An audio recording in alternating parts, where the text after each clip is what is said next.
ಇವತ್ತು ನಮ್ಮ ಮದ್ದೂರು ಮಹಿಳಾ ತಂಡದಿಂದ JDS ಮಹಿಳಾ ತಂಡದಿಂದ ನಾವು ಈ ಪ್ರತಿಭಟನೆ ಹಮ್ಮಿಕೊಂಡಿದ್ದೀವಿ. ಮಹಿಳಾ ಮೀಸಲಾತಿ ವಿರೋಧಿ ಕಾಂಗ್ರೆಸ್ ಸರ್ಕಾರಕ್ಕೆ ಧಿಕ್ಕಾರ ಕೊಡ್ತಾ ಇದ್ದೀವಿ. ಕಾರಣ ಇಷ್ಟೇ, ನಿಮ್ಮೆಲ್ಲರಿಗೂ ಗೊತ್ತಿರೋ ಹಂಗೆ 27 ವರ್ಷದಿಂದ ಸತತವಾಗಿ ಕಾಯ್ತಾ ಇದ್ದೀವಿ ನಾವು ಮಹಿಳೆಯರು, ನಮಗೊಂದು ರಿಸರ್ವೇಶನ್ ಸಿಗುತ್ತೆ, ನಮಗೊಂದು ಮೀಸಲಾತಿ ಸಿಗುತ್ತೆ ಅಂತ. ಇಷ್ಟಿಷ್ಟುದ್ದ ಪತ್ರಿಕಾಗೋಷ್ಠಿ ಮಾಡ್ತಿರಲ್ಲ ಸರ್, ನಾರಿ ಶಕ್ತಿ, ಮಹಿಳೆಯರ ಧ್ವನಿ ಅಂತ. ಎಲ್ಲೋದ್ರಿ ಕಾಂಗ್ರೆಸ್ ಸರ್ಕಾರದ ಮಹಿಳಾ ಮಣಿಗಳೆಲ್ಲ ಎಲ್ಲೋ ಕೂತಿದ್ದೀರಾ ಮೇಡಮ್? ಎಲ್ಲ ಹೋಗಿ ಅಡ್ಕೊಂಡಿದ್ದೀರಾ ಮೇಡಮ್? ನೀವು ಮಹಿಳೆಯರೇ ತಾನೆ, ನೀವು ಒಂದು ಧ್ವನಿ ಆಗ್ಬೇಕು ತಾನೆ. ಹೇಗೆ ಸುಮ್ಮನಿದ್ರಿ ನೀವು? ಈ ಮಹಿಳಾ ಬಿಲ್ನ ಪಾಸ್ ಮಾಡದೇ ಇದ್ದಾಗ ಹೇಗೆ ಸುಮ್ಮನಿದ್ರಿ ಮೇಡಮ್? ನೀವು ಎಲ್ಲ ಮಹಿಳೆಯರೇ ತಾನೆ. ನಾವು ಕೇಳ್ತಾ ಇರೋದು ಒಂದೇ ಪ್ರಶ್ನೆ ಸರ್, ನಮ್ಮ ಒಂದು ಮಹಿಳಾ ಮೀಸಲಾತಿ ಬಿಲ್ಗೆ ವಿರೋಧ ಯಾಕೆ ನಮಗೆ ಈ ಧೋರಣೆ? ನಮ್ಮ ಒಂದು ಎಂಪವರ್ಮೆಂಟ್, ವಿಮೆನ್ ಎಂಪವರ್ಮೆಂಟ್ ಅನ್ನೋದು ಆಗೋದೇ ಬೇಡವಾ? ಅಂದ್ರೆ ಮಹಿಳೆಯರು ನಿಮ್ಗೆ ಲೋಕಸಭೆ ವಿಧಾನಸಭೆಯಲ್ಲಿ ಬರೋದೇ ಬೇಡವಾ? ಯಾಕೆ ಈ ನಮ್ಗೆ ಮಲ್ತಾಯಿ ಧೋರಣೆ ಮಾಡ್ತಿದ್ದೀರಾ? ಇಷ್ಟು ವರ್ಷದಿಂದ ಕಾದಿ ಒಂದು ಮೂಮೆಂಟ್ ನಾವು ಕಾಯ್ತಾ ಇದ್ವಿ, ರಿಸರ್ವೇಶನ್ ಬಿಲ್ ಪಾಸ್ ಆಗುತ್ತೆ ಅಂತ. ಈಗಲೂ ಕೂಡ ಇದೇ ಮೋಸ ಮಾಡಿ ನಮ್ಗೆ ಇನ್ನ 10-15-20 ವರ್ಷ ಕಾಯೋ ಹಾಗೆ ಮಾಡ್ಬಿಟ್ಟಿದ್ದೀರಾ. ಮತ್ತೆ ನಾವ್ ಏನ್ ಮಾಡ್ಬೇಕು ಅಂತ ನಿಮ್ಮ ಅರ್ಥ? ನೀವು 2,000 ರೂಪಾಯಿ ಕೊಟ್ಬಿಟ್ಟು ಮಹಿಳೆಯರನ್ನೆಲ್ಲ ಬುಟ್ಟಿಗೆ ಹಾಕೋಬಹುದು ಅಂತ ಅನ್ಕೊಂಡಿದ್ದೀರಾ? ಅದು ಶತಸಿದ್ಧ ಅಂತ ಅನ್ಕೊಂಡ್ಬಿಟ್ಟಿದ್ದೀರಾ. ಆದ್ರೆ ಮಹಿಳೆಯರು ಇರೋರ್ಗೆಲ್ರಿಗೂ ಗೊತ್ತು ನೀವು ಮಾಡ್ತಾ ಇರೋದು ತಪ್ಪು ಅಂತ. ಎಲ್ಲೋ ಒಂದು ಗೃಹಲಕ್ಷ್ಮಿ ಯೋಜನೆನ ಕೊಟ್ಟು ನೀವೇನೋ ಇದನ್ನ ದೊಡ್ಡ ಬಿಲ್ಲು ಅಂದ್ರೆ ಏನೋ ಅಂತಾರಲ್ಲ, ಒಂದ್ ಚಿಕ್ಕ ಆಸೆ ತೋರಿಸಿ ದೊಡ್ಡದನ್ನ ಮರೆಮಾಚೋದು ಅಂತ ಹಾಗೆ ಮಾಡಿ ನಮಗೆ ತುಂಬಾ ಮೋಸ ಮಾಡಿದ್ದೀರಾ. ಇಲ್ಲಿರೋ ನಾರಿ ಶಕ್ತಿ ಅಂತ ನೀವೇನ್ ಹೇಳ್ತೀರಾ, ನಾರಿ ಶಕ್ತಿಗೆ ದೊಡ್ಡ ಒಂದು ಸೋಲಾಗಿದೆ. ಪ್ರಿಯಾಂಕಾ ಗಾಂಧಿ ಮೇಡಮ್ ಅವರೊಂದು ಮಾತು ಹೇಳ್ತಾರೆ, ಈ ಬಿಲ್ ನಾವು ಪಾಸ್ ಮಾಡಿದ್ರೆ ನಮಗೆ ತುಂಬಾ ಸಂತೋಷ ಆಯ್ತು, ಪ್ರಜಾಪ್ರಭುತ್ವ ಇವತ್ತು ಗೆಲ್ತು ಅಂತ ಹೇಳಿದ್ರು. ಆಚೆ ಬಂದು ಇದು ಒಂದು ಸ್ಟೇಟ್ಮೆಂಟ್ ಸರ್, ಆಚೆ ಗೆಲ್ತು ಅಂತ ಹೇಳಿದ್ರೆ ಏನ್ ಅರ್ಥ? ಅವರು ಒಬ್ಬ ಮಹಿಳೆಯಾಗಿ ಒಬ್ಬ ಮಹಿಳೆ ಬಿಲ್ನ ಮೀಸಲಾತಿನ ವಿರೋಧ ಮಾಡ್ತಾರೆ ಅಂದ್ರೆ ಇದು ಎಷ್ಟು ಮಟ್ಟಕ್ಕೆ ಇದು ಸಮಂಜಸ ಅಂತ ನಾವು ಕೇಳೋದು ಸರ್. ಇನ್ನೊಂದು 60 ವರ್ಷಗಳ ಕಾಲ ಕಾಂಗ್ರೆಸ್ ಅವರಿಗೆ ಸರ್ಕಾರ ಇತ್ತು ಸರ್, ಏನ್ ಯಾವ ಒಂದು ಮೀಸಲಾತಿನೂ ಅವ್ರು ನಮಗೆ ಕೊಟ್ಟಿಲ್ಲ, ಅದು ಒಂದು ಪ್ರಪೋಸಲ್ ಮಾಡಿಲ್ಲ.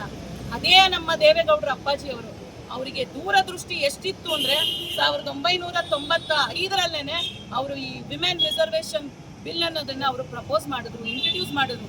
ಅವರಿಗೆ ಒಂದು ಬೆಂಬಲ ಸಿಗದಿರೋ ಕಾರಣ ಅದು ಪಾಸ್ ಆಗಲಿಲ್ಲ ಅಷ್ಟೇ ಹೊರತು ಆ ಬಿಲ್ನ ಮೊದಲನೇ ಆಗಿ ಮಾಡಿದ್ದು ನಮ್ಮ ದೇವೇಗೌಡರ ಅಪ್ಪಾಜಿ. ನಾವು ತುಂಬಾ ಹೆಮ್ಮೆಯಿಂದ ಹೇಳ್ತಿದೀವಿ, ಅವರ ದೂರದೃಷ್ಟಿ, ಅವರ ಕಾಳಜಿ ನಮ್ಮ ಮಹಿಳೆಯರ ಮೇಲೆ ಅವಾಗಿಂದ ಕೂಡ ಇತ್ತು. ಇದನ್ನ ಕೂಡ ಯಾರು ಸಪೋರ್ಟ್ ಮಾಡಲಿಲ್ಲ ಸರ್.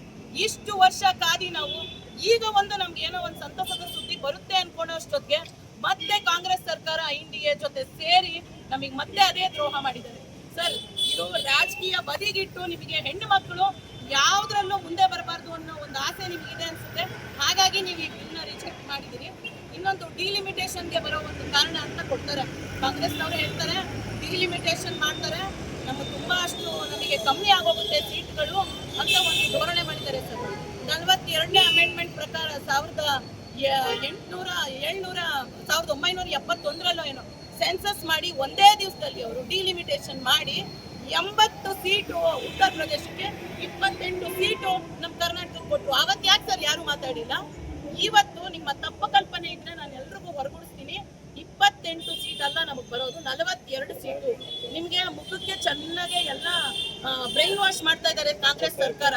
ಏನು ಅಂದ್ರೆ ಗೃಹಜ್ಯೋತಿ ಕೊಡ್ತೀನಿ, ಗೃಹಲಕ್ಷ್ಮಿ ಕೊಡ್ತೀನಿ. ನಿಮಗೆ ಗೊತ್ತು ಸಾಮಾನುಗಳ ರೇಟ್ ಎಷ್ಟಾಗಿದೆ ಅಂತ. ನಿಮ್ಮ ಮನೆಯಲ್ಲಿ ಹೋಗಿ ಇಟ್ಕೊಂಡ್ರೆ ಒಂದ್ ದಿವಸ ಸಂಸಾರ ಮಾಡೋದು ಕಷ್ಟ ಆಗಿದೆ. ನಾವ್ ಯಾವೊಂದು ಬಿಟ್ಟಿ ಆಸೆಗೂ ಕೇಳ್ತಾ ಇಲ್ಲ ಸರ್. ನಮಗ್ ಬೇಕಾಗಿರೋದು ಮಹಿಳಾ ಮೀಸಲಾತಿ, ನಮಗ್ ಅದನ್ನ ಕೊಡಿ. ಮಹಿಳಾ ಮೀಸಲಾತಿನ ತೆಗೆದಾಕಿದ್ರೆ ಯಾವೊಂದು ಕ್ಷೇತ್ರದಲ್ಲೂ ಮಹಿಳೆ ಮುಂದೆ ಬರಕ್ ಆಗಲ್ಲ. ರಾಜಕೀಯದಲ್ಲಿ ಅವಳನ್ನೆಲ್ಲೋ ಬದಿಗಿಟ್ಟು, ಅವಳನ್ನೆಲ್ಲೋ ಮೂಲೆಗಿಟ್ಟು ಇವರು ರಾಜಕಾರಣ ಮಾಡ್ಬೇಕು ಅಂತ ಇದ್ದಾರೆ ಸರ್.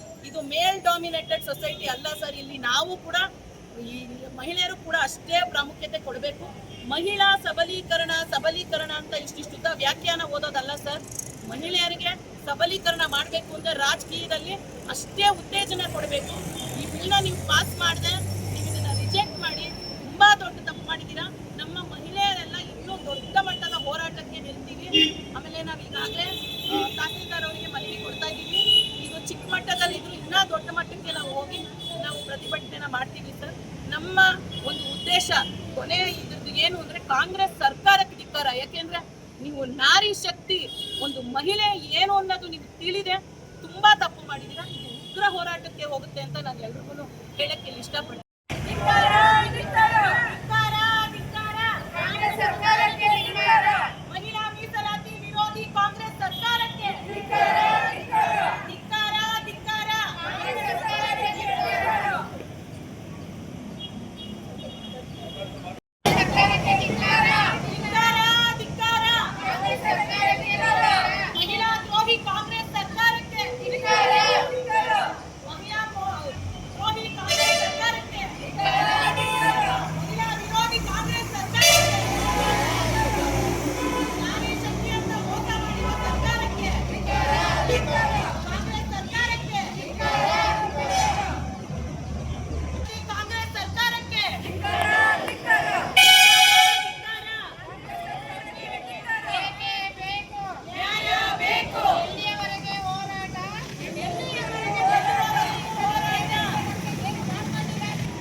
ಹೆಚ್ಚಿನ ವಿಡಿಯೋಗಳಿಗೆ ಪ್ರತಿಧ್ವನಿ ಯೂಟ್ಯೂಬ್ ಚಾನೆಲ್ ಸಬ್ಸ್ಕ್ರೈಬ್ ಮಾಡಿ, ಬೆಲ್ ಐಕಾನ್ ಕ್ಲಿಕ್ ಮಾಡಿ.